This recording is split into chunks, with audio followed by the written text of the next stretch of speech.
The Orient Express was more than just a train. It was an institution, a symbol of luxury, power, and a world that had once been both vast and untouchable.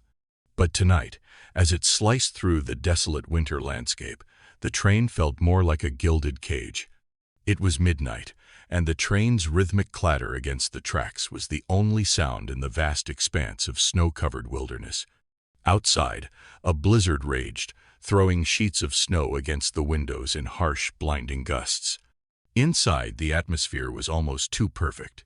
Velvet curtains, polished wood, and the gleam of silver cutlery on crisp white tablecloths, a warmth that didn't reach the hearts of those aboard.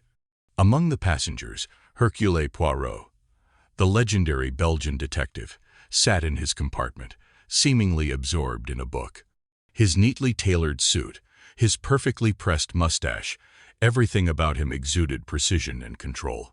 Yet there was a restlessness to him, a discomfort he couldn't quite shake. The train was his sanctuary, yes, but he had no love for the journey this time. Poirot wasn't traveling on a case, and for the first time in years, he wasn't chasing a mystery. He was here because of duty, a personal matter that had pulled him away from his usual life in London. A personal loss that still gnawed at him in the quietest moments, a reminder that even a man of logic and reason couldn't always outsmart fate. Suddenly, a sharp knock echoed through the compartment door, breaking the stillness. Poirot's piercing eyes shifted to the door, his hand never leaving his book. He already knew who it was. There was something about the urgency in the knock that betrayed the calm of the night. The door creaked open, and the conductor stepped in, his face pale and strained. "Monsieur Poirot, I beg your pardon for disturbing you, but there's been an incident," the conductor stammered. Poirot's brow furrowed, but he said nothing, waiting for the man to continue. "It's Mr. Samuel Ratchet. He's been attacked in his compartment. The door was locked from the inside. He's dead, sir." The words hung in the air, heavy and cold, like the snowstorm outside. For a brief moment, Poirot said nothing. The details clicked together in his mind with the precision of a clock. Ratchet, the nervous American businessman, the one who had hired him just hours earlier. He had been afraid of something, but it seemed Poirot hadn't guessed just how serious that fear had been. And now, the man was dead. Poirot stood up smoothly, adjusting his suit jacket, his eyes now filled with a quiet determination. "Lead the way," he said calmly, his voice betraying none of the tension that lay under the surface. The conductor nodded and hurriedly led him down the narrow, dimly lit corridor of the train. As they moved, Poirot's mind was already turning, processing the limited information he had. A locked room, a dead man, and a train full of strangers. They arrived at the compartment. It was Ratchet's. The door was ajar, and inside, Poirot could see the outline of the body, a dark figure in the dim light. The scene felt almost surreal, like a scene from a play that hadn't quite begun yet. The door creaked open, and Poirot entered. He took in the room with a single glance. Everything was in place, too much in place. A well-ordered desk, a wooden suitcase, and a letter left carefully on the bed. But then there was the body. Ratchet lay there, his face frozen in an expression of surprise, his hand still clutching a bloodied knife. But something was wrong. The knife. It didn't look like the weapon of a professional. Poirot stepped closer, his mind already running through the possibilities. The train swayed gently as the storm raged outside. The sense of isolation was palpable. A locked room mystery. A murder with no obvious suspects. And Poirot knew this would not be an ordinary case. Then, just as Poirot was about to examine the body more closely, the lights flickered for a moment. The train groaned under the force of the storm. And that's when Poirot felt it, the sharp, icy feeling that a danger greater than any murder was lurking just beyond the door. Suddenly, a loud crash.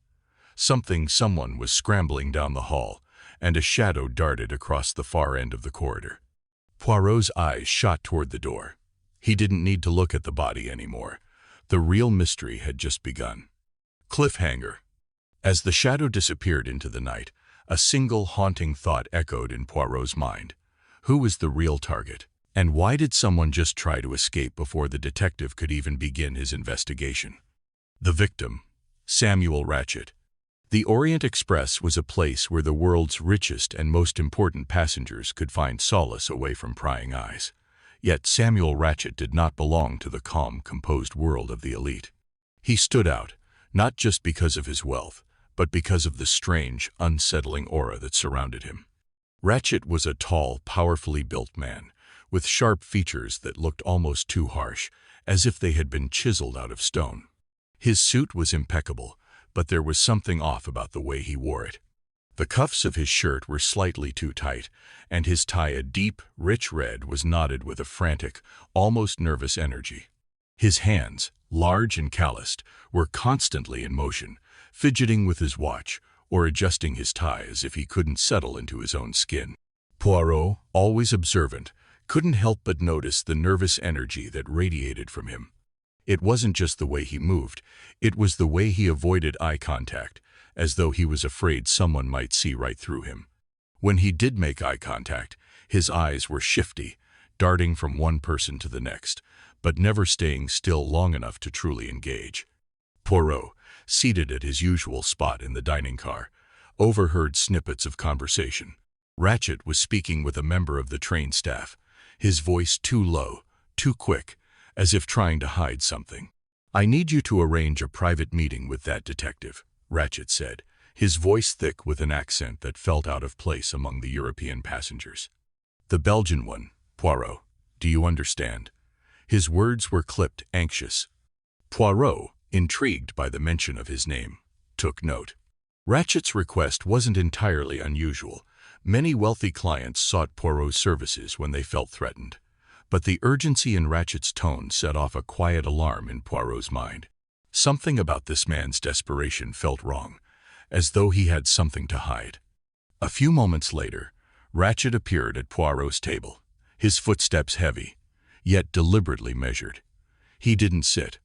Instead, he stood with his back straight, hands clasped behind his back, his eyes scanning the train's interior as if to ensure they were alone. "Monsieur Poirot," Ratchet began, his voice thick and strained, "I need your help." His hand trembled slightly as he reached into his coat pocket and pulled out a small, crumpled letter. He placed it on the table between them with a slight thud. The paper was worn, yellowed at the edges, as though it had been opened and reread many times. Poirot raised an eyebrow, but didn't touch the letter. He merely glanced at it, his sharp eyes assessing the man before him.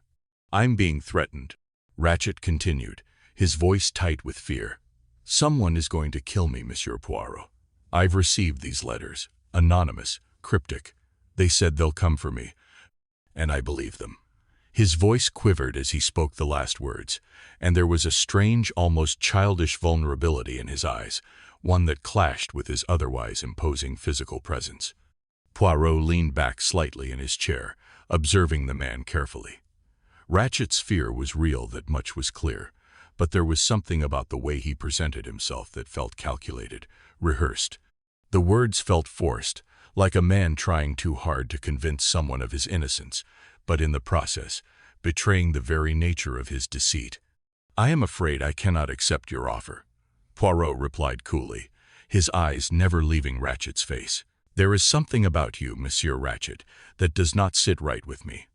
Ratchet's face hardened instantly, his expression flickering with anger before it vanished behind a mask of professionalism.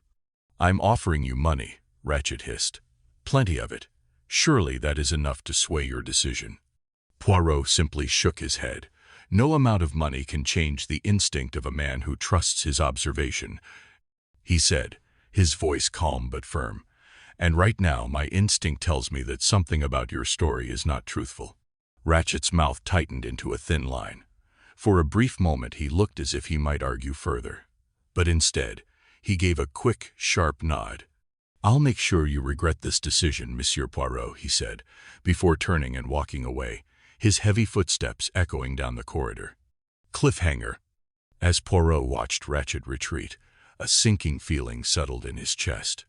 There was something about the man that didn't quite add up. The fear in his eyes seemed too rehearsed, the desperation too artificial. Poirot was no stranger to lies, but this one felt different. Ratchet's fear wasn't just for his life. It was for something far more dangerous. And just before the door to the compartment closed behind him, Poirot caught one last glance at Ratchet's face. His expression was not of a man resigned to his fate, but of someone who had something far darker to hide. The murder. It was midnight, and the Orient Express was trapped in a stretch of isolated wilderness, snow swirling in frenzied gusts that hammered against the windows like the fists of an unseen force. The storm howled, a wild, untamable creature, lashing the train with relentless fury. Inside, the once luxurious compartments now felt like a cold, claustrophobic prison, the dim lighting casting long, eerie shadows across the velvet seats and polished wood. Poirot sat in his compartment, sipping his tea, his thoughts deliberate and sharp. The rhythmic motion of the train and the muffled hum of the storm outside usually calmed his mind, but tonight, an unusual tension lingered in the air, a sense that something was amiss. Suddenly, the scream came, a high-pitched wail of pure terror that sliced through the stillness. It echoed, reverberating down the narrow corridor like a dagger to the heart, sending a chill crawling down every spine. The shrill cry was brief, but it carried the weight of unimaginable fear. Poirot's eyes narrowed, his mind immediately alert. The train, once a symbol of indulgence and refinement, now felt suffocating, trapped, like a wounded animal with nowhere to flee. Within moments, the conductor appeared, his face drained of color, his voice quivering. "Monsieur Poirot," he gasped, eyes wide with disbelief. "There has been a murder. It's Mr. Ratchet. He's dead." Without another word, Poirot stood, his every movement precise, calculating. His mind already raced ahead, piecing together the fragments of what he had just been told. The conductor led him swiftly through the dark, narrow corridor, where the other passengers, awakened by the scream, had already started to gather, whispering in frantic tones. Fear hung heavy in the air, palpable and suffocating, as each person tried to make sense of the horror unfolding within their once secure haven. Every door was cracked open, just enough for eyes to peer out. Yet no one dared speak.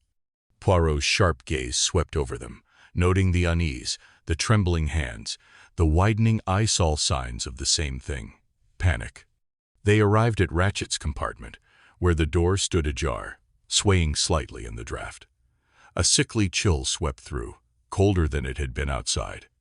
Poirot stepped inside, his gaze immediately drawn to the chaos that lay before him. The room was a macabre scene of disorder, blood spattered across the walls, streaking the once pristine white sheets in violent crimson. The air was thick with the unmistakable scent of death, heavy and suffocating. The metallic tang of blood clung to every surface. Yet, despite the carnage, there was an odd precision to the scene. It was almost as if someone had arranged it with methodical care, ensuring every detail was accounted for. Ratchet's body lay sprawled on the floor, his lifeless eyes staring upward, locked in an expression of sheer terror, as if the very act of dying had left him in a state of disbelief. A large knife protruded from his chest, its gleaming blade still lodged in the wound, but there was something horribly wrong with it. Perfectly clean. Not a trace of blood stained the blade or handle, though the floor beneath him was soaked with it. Poirot's eyes flicked over every detail, with practiced precision, his mind already calculating the implications. The victim's hands were clenched around the knife's handle, as if he had tried to defend himself, but the grip was too tight, unnatural. It was as if someone had placed his hands there after he had already died. Poirot knelt down, carefully inspecting the body, his gloved fingers brushing lightly over the wound. The compartment door, locked from the inside, was intact. No sign of forced entry, no traces of struggle beyond the victim's final moments. The locked room puzzle was forming, and Poirot could already feel the tug of the mystery pulling him in. The murderer had been here, no doubt about it, but how had they come and gone without anyone noticing? Was the killer still among them, hiding behind innocent facades? The tension in the air thickened, each moment more suffocating than the last. Poirot's sharp eyes scanned the room once again, searching for something, anything that could explain this carefully staged crime. Nothing about this murder felt like a random act of violence. This was calculated, deliberate in execution. Every move had been planned, The perfect crime had unfolded in this very compartment. But the key question lingered. Who had the means, the motive, and the cunning to pull it off? Poirot stood slowly, his mind working at full capacity, piecing together the puzzle in silence. The room, the body, the impossibility of it all, he could feel the web of deceit tightening around him. And as he glanced back at the bewildered passengers, his thoughts darkened. Someone on this train was a murderer, and Poirot was about to make sure they couldn't escape the truth. The investigation, interrogating the passengers. With no time to waste, Poirot turned to the task at hand, investigating the passengers. Every single one of them was a potential suspect, and each would need to be questioned. Mrs. Hubbard. Mrs. Hubbard was a wealthy American widow whose dramatic flair could easily fill a room. When Poirot found her, she was in the dining car, clutching a glass of brandy with trembling hands. Her voice was shrill, her eyes wide, and she immediately began recounting her version of events with theatrical flair. I knew something was wrong the moment I saw him. Ratchet was a villain, I could tell, and when I heard the scream Poirot interrupted gently, studying her face closely. There was something too rehearsed in her hysteria. It was as though she was trying to convince herself, and everyone around her, that she had nothing to do with the murder. Professor Arbuton. The next passenger Poirot turned to was Professor Arbuton, a quiet, dignified man in his late 60s. His academic manner and cool detachment stood in stark contrast to the hysteria around him. He claimed to have been in his compartment the entire night, reading his books, and his alibi seemed solid, but Poirot could sense that the man was holding something back. There was a certain evasion in his words, an unease beneath his calm exterior. I did not hear anything, the professor said, his eyes darting nervously. I've been absorbed in my work. Murder is such a barbaric act, don't you think? The question sounded almost rhetorical. Poirot noted the odd choice of words. Could the professor have been implying something more than he let on? Mary Debenham and Colonel Arbuthnot.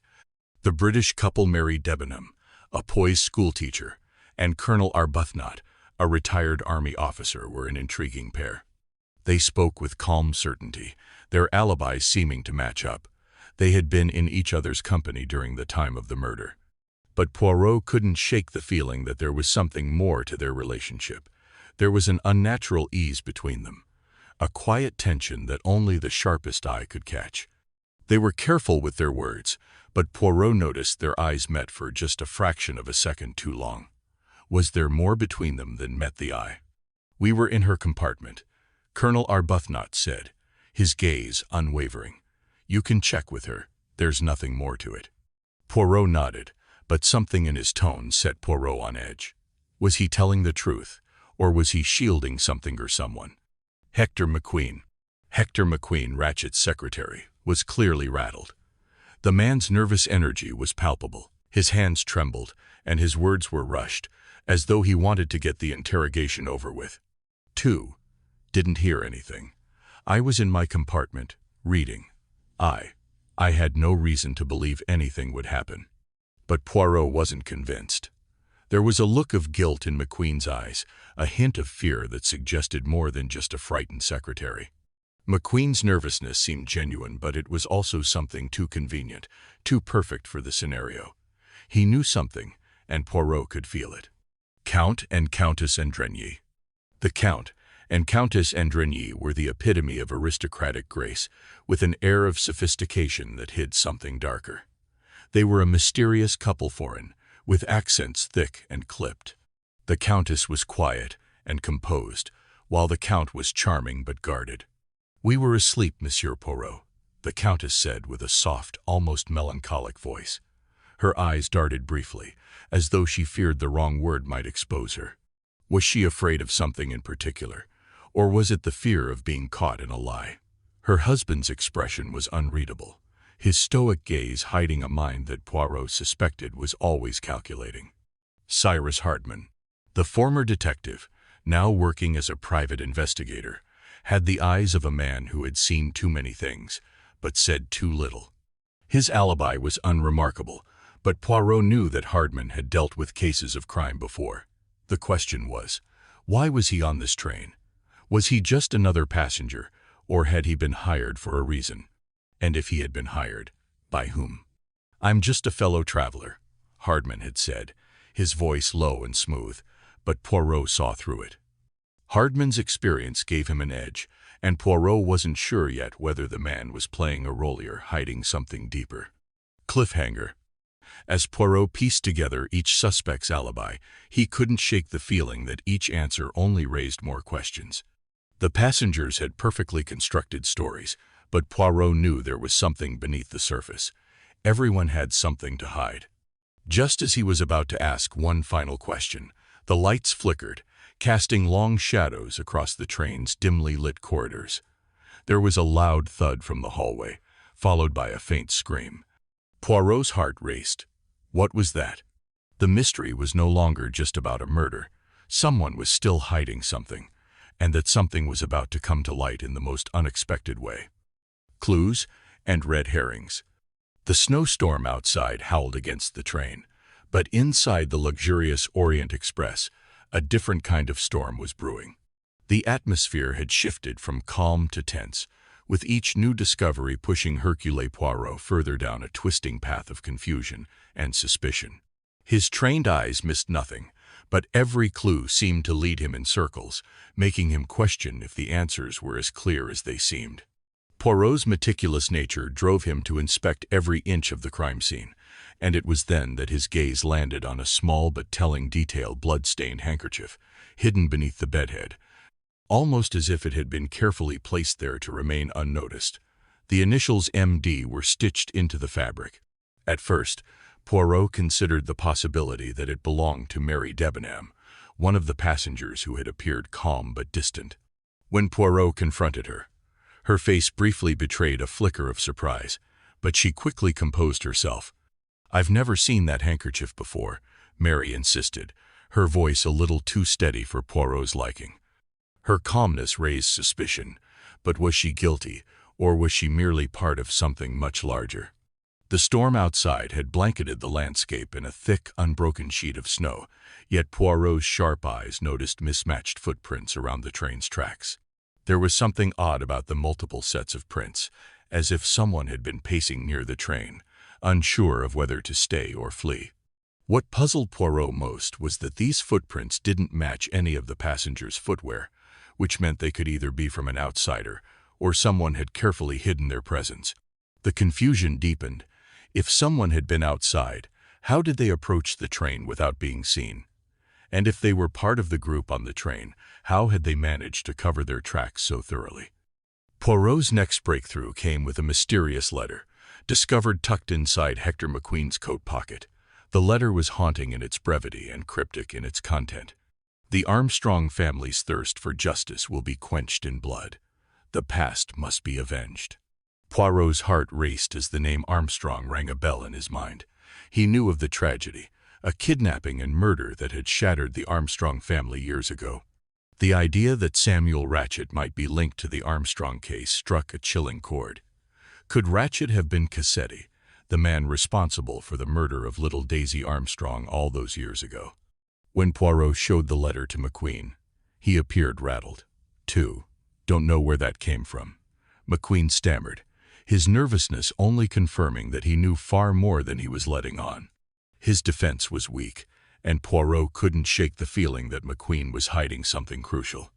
The passengers of the Orient Express continued to present their alibis, but each explanation only seemed to deepen Poirot's doubt.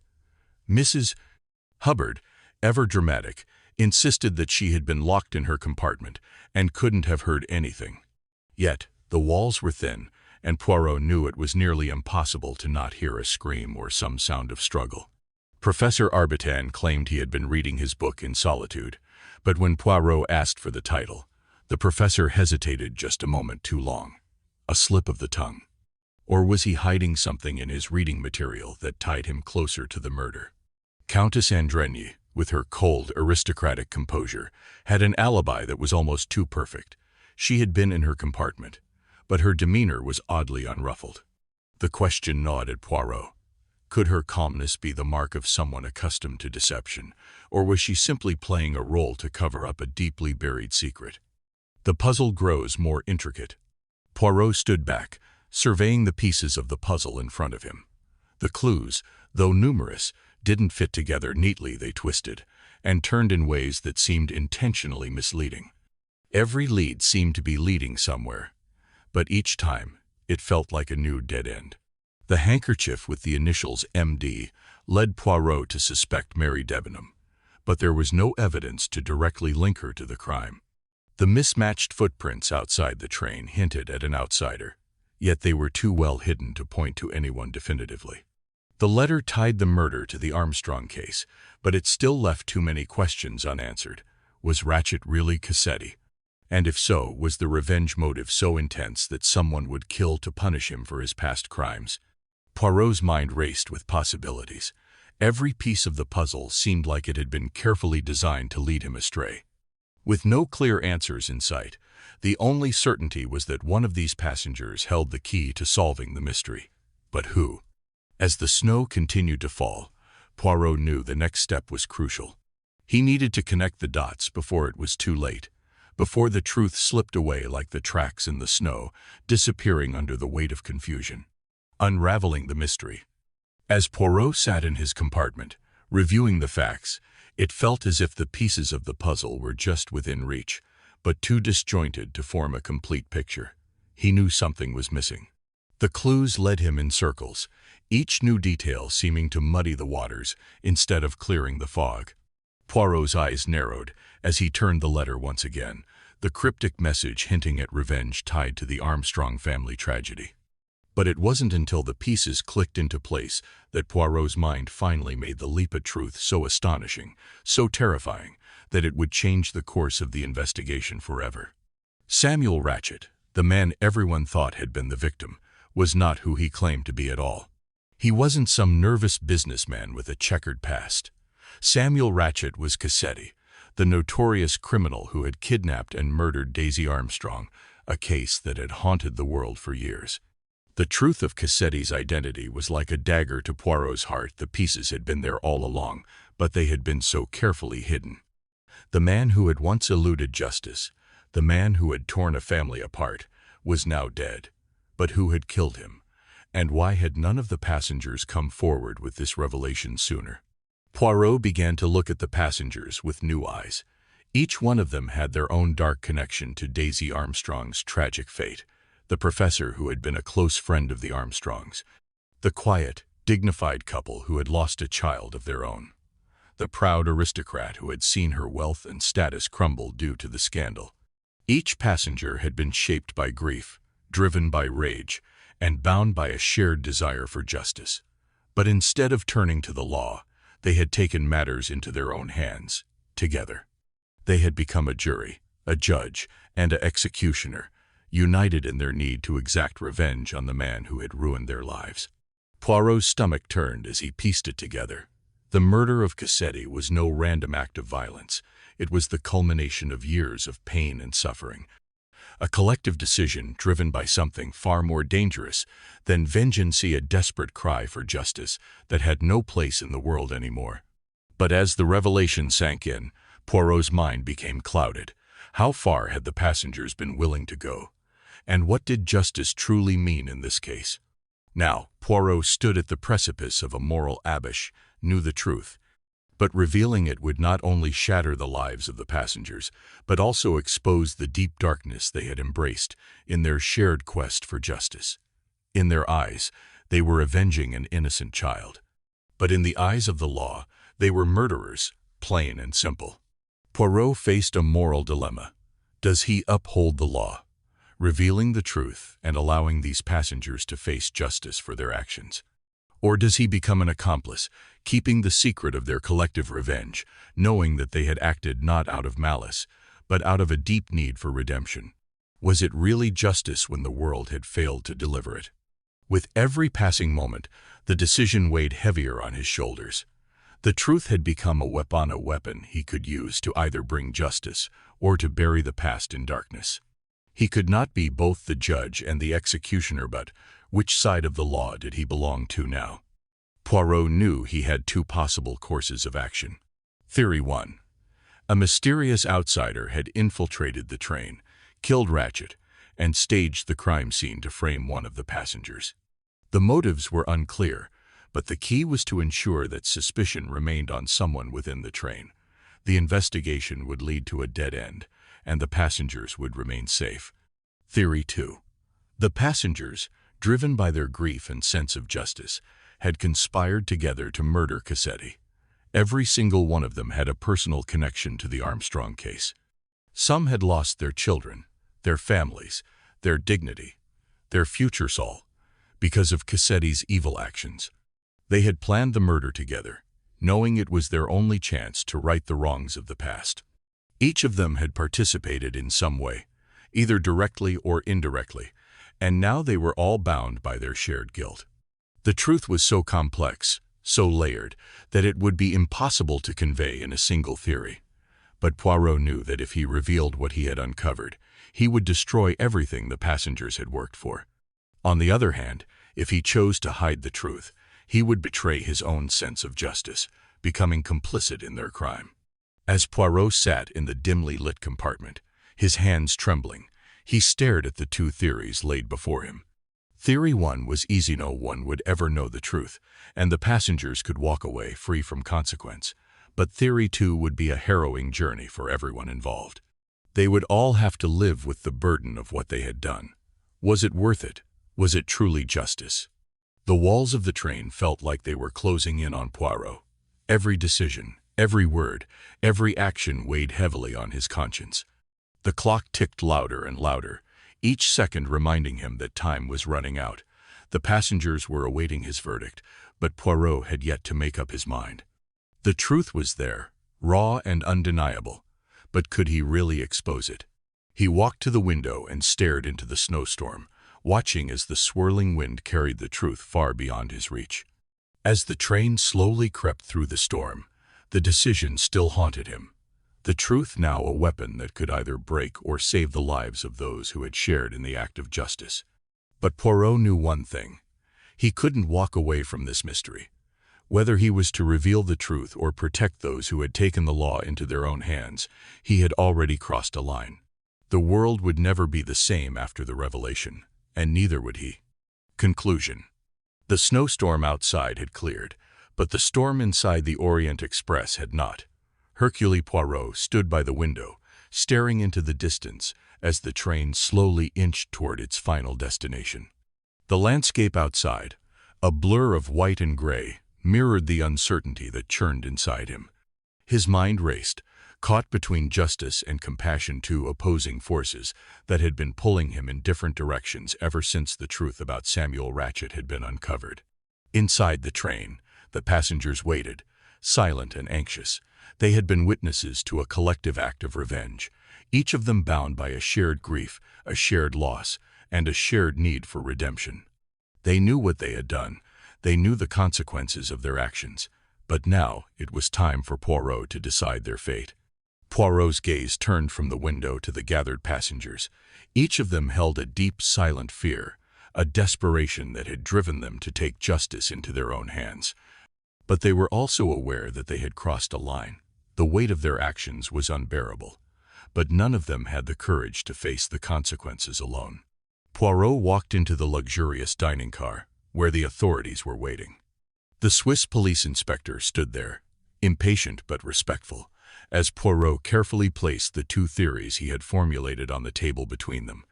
Each theory was a mirror image of the other, representing two polar opposites of justice. Theory 1. A mysterious outsider, unknown and unseen, had committed the murder of Samuel Ratchet, leaving the passengers innocent. The authorities would search for an unknown criminal, and the passengers would be free, their actions remaining buried in the shadows. Theory 2. The truth that had stunned Poirot to his core, that each of the passengers, driven by their shared grief over Daisy Armstrong's murder, had planned and executed the killing of Cassetti, a man who had escaped justice for far too long. The passengers had become both judge and executioner, bound by their own sense of moral righteousness. To reveal this would destroy their lives and expose them to the authorities, but the truth would finally be told. Poirot stood before the authorities, the weight of the decision sinking in.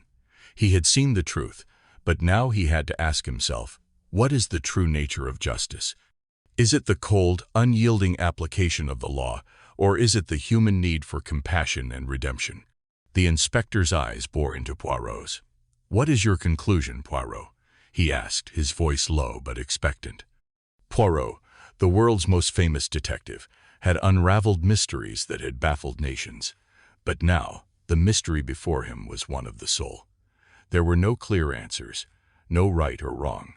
Only shades of gray, each as dangerous as the other.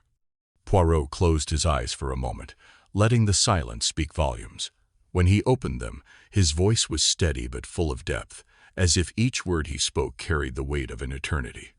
"I present to you these two theories," he began, "but it is not for me to decide which is the truth. That decision belongs to you, and to your hearts. I have come to realize that justice is not always served by the letter of the law. Sometimes, it is served by the silence of the soul." He paused, his eyes narrowing, not at the passengers, but at the life he had lived, at the choices that had been forced upon him throughout his career. What is the role of the law if it cannot offer redemption? And what is the value of compassion if it cannot protect the innocent from evil? The train finally pulled into Calais, the final stop. The journey was over, but the journey within had only just begun for the passengers. As Poirot made his way toward the platform, he turned to face the group of passengers who had now become both the accused and the victims of their own actions. Each of them avoided his gaze, unable to look him in the eye. Shame hung in the air, but so did a strange, unspoken understanding. They had been freed in their hearts, but they were still trapped in the cage of their own guilt. Poirot nodded to them one last time, his face unreadable, but his eyes full of something deeper, perhaps understanding, perhaps sorrow. He had seen their humanity, their pain, their desperation, and now he would let them live with their choice. Whether they would find peace or face the consequences, only time would tell. As Poirot walked off the train, he took one last look at the snow-covered tracks, which had witnessed the end of this journey. In the distance, the cold fog of Calais greeted him, its mystery as endless as the one he had just left behind. His steps slowed as he looked down at the small, shivering town ahead. Poirot had solved countless mysteries, but this was different. This one had no simple answers, no perfect solution. In his heart, Poirot felt the weight of his own philosophy pressing down upon him. Justice was not always about right and wrong. It was about human emotion, the passions that fueled people to act, to avenge, to forgive, and to love. Was it just for the passengers to take a life? Or was it just for them to find the redemption they so desperately needed? Poirot didn't know, but he understood, perhaps more deeply than he ever had before, that justice could only be defined by the hearts of those who seek it. And sometimes, the heart's desire for justice was far more complicated than any law. "I am but a simple man," he whispered to himself, stepping into the fog. "But the heart of man, that is a mystery I may never solve."